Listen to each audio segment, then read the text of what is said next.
You're watching episode 1 of her fiancé betrayed her. So she married a poor man. Until his billionaire secret shocked her. Aurora का दृष्टिकोण। मैंने शीशे के सामने अपना प्रतिबिंब देखा जब मेकअप आर्टिस्ट्स ने मेरे चेहरे पर हल्का मेकअप लगाया।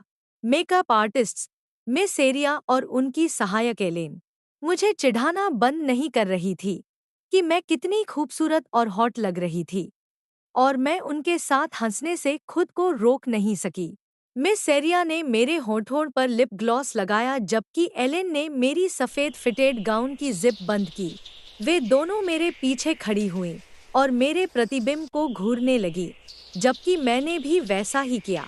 सच में, यह कोई मजाक नहीं था। मैं असाधारण रूप से खूबसूरत लग रही थी, बिल्कुल वैसी ही जैसी मुझे पसंद थी। मैवरिक मुझे देखता रहेगा और किसी और को नहीं, लेकिन मेकअप बहुत ज्यादा नहीं है। ईमानदारी से, तुम लुभावनी हो। यह कोई मजाक नहीं है, मिस सेरिया ने कहा, जैसे उन्होंने मेरा मन पढ़ लिया हो। मैं मुस्कुराई और सिर हिलाया। मैं खड़ी हुई और अपने नए लुक से संतुष्ट महसूस करते हुए कमरे से बाहर निकल गई। मेहमान आसपास है, लेकिन मैवरिक कहीं नहीं मिल रहा है। ऑरोरा, मेरा काम यहाँ पूरा हो गया है। मैं तुम्हारे माता पिता से मिलने जा रही हूँ, मिस सेरिया ने कहा और चली गई। तुम अच्छी लग रही हो, ऑरोरा, और मुझे खुशी है कि मिस सेरिया ने आखिरकार तुम्हारे चेहरे पर कुछ जादू कर दिया, एलेन ने कहा। मैं उस पर मुस्कुराई और उसने मुझ पर सिर हिलाया इससे पहले कि वह चली जाए। जैसे ही वे दोनों मेरी तरफ से चली गईं, मैंने अपना फ़ोन निकाला और मैवरिक की लाइन डायल की। वह फ़ोन नहीं उठा रहा है। क्या हो रहा है? क्या वह ठीक है? क्या उसे अभी तक यहाँ नहीं होना चाहिए था? मैंने फिर से उसकी लाइन डायल की और वह फ़ोन नहीं उठा रहा है। हार न मानते हुए, मैंने उसे फिर से कॉल किया और उसने तीसरी बार कॉल उठाया। मैवरिक, बेबे, मुझे माफ़ करना, काम पर एक इमरजेंसी आ गई। तुम जानती हो मैं तुमसे प्यार करता हूँ। चिंता मत करो, तुम मुझे जल्द ही देखोगी। उसने अपनी बातें जल्दी जल्दी कहीं और मैं सिर्फ उसकी आवाज़ सुनकर मुस्कुरा दी। वह सच में मेरे दिल को धड़कने का एक तरीका जानता है। ठीक है, बेबे, मैं मुस्कुराई और कॉल काट दी। मैं अपने माता पिता के कमरे में उनसे मिलने के लिए ऊपर गई। मैं ऊपर पहुंची और अंदर जाने से पहले उनके दरवाजे पर धीरे से दस्तक दी। एस्ट्रिड उनके साथ है क्योंकि वह पिता के साथ लिपटी हुई है। मैंने उन्हें अभिवादन किया और मुझे उनसे कोई जवाब नहीं मिला। क्या मैवरिक यहाँ है? एस्ट्रिड ने पूछा। जब उसने मुझे एक नज़र दी और मैंने नकारात्मक में सिर हिलाया। हमने तुम्हारी सगाई की पार्टी आयोजित की है और उम्मीद है कि तुम इससे संतुष्ट हो। पिता ने उदासीन आवाज में पूछा और मैंने तुरंत सिर हिलाया। मुझे नहीं पता कि मेरे पिता मुझसे नफरत क्यों करते हैं। मैंने उन्हें खुश करने के लिए हर संभव काम किया है, लेकिन ऐसा लगता था जैसे मैं खुद को और अधिक दुखी कर रही थी। मेरे पिता ने सगाई की पार्टी मैवरिक की वजह से आयोजित की थी, जिसने एक सगाई की पार्टी की मांग की थी और मेरे पिता को मानना पड़ा। और मैं ही वह थी जिसने उसे मेरे पिता से इसकी मांग करने के लिए प्रेरित किया था। जिंदगी भर मैंने जो भी कपड़े पहने वे एस्ट्रिड के कपड़े थे। पिता ने मुझ पर कभी एक पैसा खर्च नहीं किया था और मैं बता सकती थी कि वह मेरे और मैवरिक के लिए आयोजित की गई सगाई की पार्टी से खुश नहीं थे।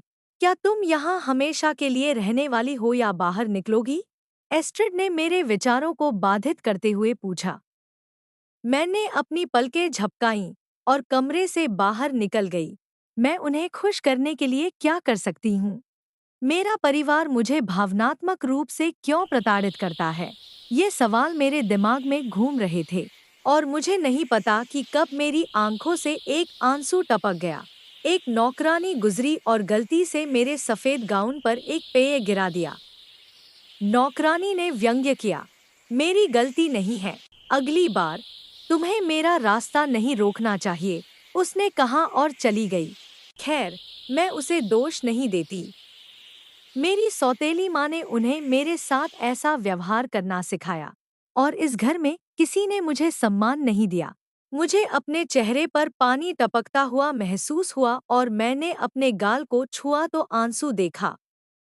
मैंने जोर से सूंघा और सीधे अपने कमरे में चली गई। औरोरा, खुद को संभालो। याद रखो तुमने वादा किया था कि तुम आज कोई आंसू नहीं बहाओगी। मैं अपने कमरे के अंदर गई और धब्बेदार सफ़ेद फिटेड गाउन उतार दिया जो मैंने पहना था और एक सफ़ेद गाउन पहना। यह मुझे मैवरिक द्वारा उपहार के रूप में दिया गया था। अगर मैवरिक द्वारा खरीदे गए गाउन नहीं होते, तो केवल भगवान जानता है कि मैं दाग वाली ड्रेस को बदलने के लिए क्या पहनती। मेरे पास कोई अन्य प्रेजेंटेबल गाउन नहीं है। उसने मेरे लिए 2 सफ़ेद गाउन खरीदे और मैं अभी दूसरा गाउन पहन रही हूँ। मैंने वह ड्रेस पहनी और इसने मेरी घड़ी के आकार को उभार दिया, लेकिन यह बहुत टाइट है। मैं आज के बाद इस ड्रेस को फिर से नहीं पहनूंगी। मैं कमरे से बाहर गई और दरवाजे पर मैवरिक को देखा। मैवरिक, उसने तुरंत मुझे गले लगाया और मेरे गाल को चूमा जब वह मुझ पर उज्ज्वल रूप से मुस्कुराया। तुम मुझे मिस कर रही थी, उसने चिढ़ाया और मैं शर्मीली होकर दूर देखने लगी। उसने अपने होंठ मेरे होठों के करीब लाए और उन्हें चूमने ही वाला था कि मैंने अपना चेहरा बगल में कर दिया। उसने कराहा और फिर से मेरे होठों को चूमने की कोशिश की, लेकिन मैंने इसे दूसरी दिशा में कर दिया। बेबे, क्या गलत है? मैवरिक ने पूछा, कराहते हुए जब उसने अपना सिर मेरे कंधे पर रखा। मैंने उसे देखा और देख सकती थी कि वह कितना चिड़चिड़ा था। मैं बहुत अच्छा महसूस नहीं कर रही हूँ। कि तुम अपने मंगेतर को चूम नहीं सकती? उसने सवाल किया और मैं तुरंत दूर देखने लगी। मैवरिक सीधा खड़ा हुआ और मुझ पर चला गया। मैं उसके पीछे भागी जब वह बाहर चला गया और जब हम बाहर पहुंचे, तो उसने मेरा हाथ झटक दिया। औरोरा, समस्या क्या है? तुमने मुझे छूने नहीं दिया। मैंने कभी शिकायत नहीं की और अब मैं अपनी मंगेतर को चूम नहीं सकता?